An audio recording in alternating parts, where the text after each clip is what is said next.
اعلیٰ حضرت امام اہل سنت کا نعتیہ دیوان ہے حدائق بخشش۔ آپ نے اشعار کی صورت میں نبی پاک صلی اللہ تعالیٰ علیہ وآلہ وسلم کی جو شان و عظمت حدائق بخشش میں بیان فرمائی، وہ اپنی مثال آپ ہے۔ ایک مرتبہ ایسی کیفیت بنی، مسجد نبوی شریف کا صحن ہے، محفل نعت سجی ہے، نواب آف رامپور یہ بھی اس محفل میں موجود ہیں، اور نعت خان کلام پڑھ رہے ہیں، حاجیو آؤ شہنشاہ کا روزہ دیکھو، کعبہ تو دیکھ چکے کعبے کا کعبہ دیکھو۔ کلام پڑھا جا رہا ہے، مجمع پر ایک کیفیت طاری ہے، نور بھرا سما ہے۔ علماء مدینہ میں سے بعض جہاں قریب سے گزرے تو گزرنے والوں نے جب یہ منظر دیکھا نا تو ان کی زبان پر یہ آیا، کان صاحب المشاہدہ وصاحب الفنا فی الرسول۔ یہ کلام لکھنے والے یہ کچھ صاحب مشاہدہ، صاحب حضوری شخصیت ہیں، جو سرکار دو عالم صلی اللہ تعالیٰ علیہ وآلہ وسلم کی بارگاہ کے مقام و مرتبہ کو جاننے والے۔ اللہ تعالیٰ جل جلالہ نے محبت رسول کے نور سے ان کے سینے کو منور کیا ہے۔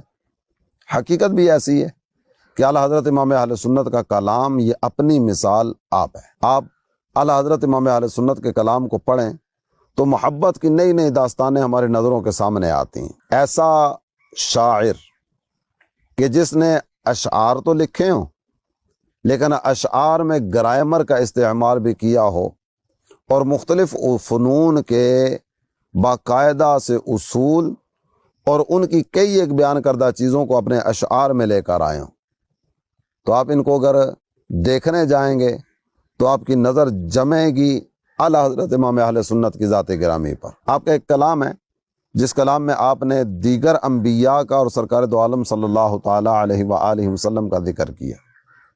بعض اوقات ہمارا ایک انداز ہوتا ہے جو ہمارے ہاں ہمارے معاشرے میں پایا جاتا ہے کہ جب دو شخصیتوں کا ذکر کرنا ہونا اور ایک کے مقام کی بلندی بیان کرنی ہو تو ہمارا انداز یہ ہوا کرتا ہے کہ ایک کی توہین کر کے، تنقیص کر کے، ان کے رتبے کی کمی بیان کر کے پھر دوسرے کے مقام کو بیان کرنے کی طرف جاتے ہیں، جبکہ کسی کی فضیلت بیان کرنے کے لیے، کسی کی برتری اور بزرگی بیان کرنے کے لیے سامنے والے کو نیچا ہی دکھایا جائے، یہ کوئی ضروری تو نہیں ہوتا۔ اعلیٰ حضرت امام اہل سنت کے انداز دیکھیے۔ میں آپ کے سارے اشعار تو نہیں پڑھوں گا، صرف توجہ دلانے کے لیے ایک دو چیزیں آپ کے سامنے رکھتا چلا جاؤں گا۔ آپ کہتے ہیں، تھے وسیلے سب نبی تم، اصل مقصود خدا ہو، پاک کرنے کو وضو تھے تم نماز جاں فضا ہو۔ دیگر انبیاء وہ تو وضو والا کام کر کے گئے، اور حضور نماز تو آپ ہیں۔ اور پھر ساتھ ہی ساتھ یہ بات ذکر کی، سب بشارت کی اذاں تھے تم اذاں کا مدعا ہو۔ اذان دینے والا اذان دے رہا ہوتا ہے لیکن اذان مقصود نہیں ہوتی، مقصود کوئی اور شے ہوتی ہے۔ تو دیگر انبیاء وہ بشارت کی اذاں تھے، بتاتے رہے کہ آنے والا آ رہا ہے، اور میرے آقا تم اذاں کا مدعا ہو۔ اس کے بعد جو اصول کی بات آپ سے ہو رہی تھی نا میرے مدنی چینل کے ناظرین، اس طرف آپ کو لے کر بڑھوں گا۔ کہتے ہیں، سب تمہاری ہی خبر تھے تم مؤخر مبتدا ہو۔ عربی زبان میں جملہ اسمیہ، اس میں مبتدا اور خبر یہ دو اس کے جز ہوا کرتے ہیں۔ عام طور پر مبتدا پہلے ہوتا ہے، خبر بعد میں ہوتی ہے، لیکن بعض اوقات ایسا ہوتا ہے کہ مبتدا کی اہمیت کو بیان کرنے کے لیے خبر کو پہلے ذکر کر دیا جاتا ہے، مبتدا کو بعد میں لاتے ہیں اہمیت بیان کرنے کے لیے۔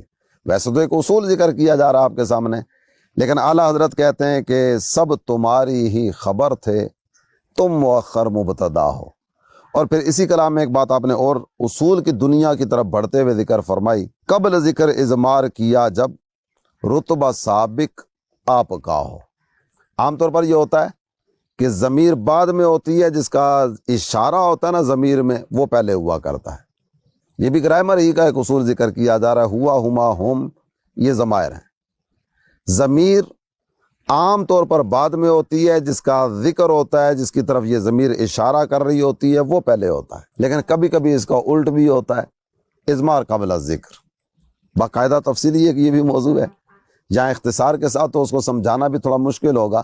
میں صرف اتنا ہی عرض کرتا ہوں کہ یہ ضمیر پہلے ذکر کی جاتی ہے تاکہ بعد میں آنے والے کی شان و عظمت کا پتہ دیا جائے۔ اس بات کی طرف آپ نے اشارہ کیا۔ اچھا، پھر نا آپ نے منطق کو اپنے شعر میں ذکر کیا، کہتے ہیں ذرے مہر قدس تک تیرے توسط سے گئے، حد اوسط نے کیا صغرا کو کبرا نور کا۔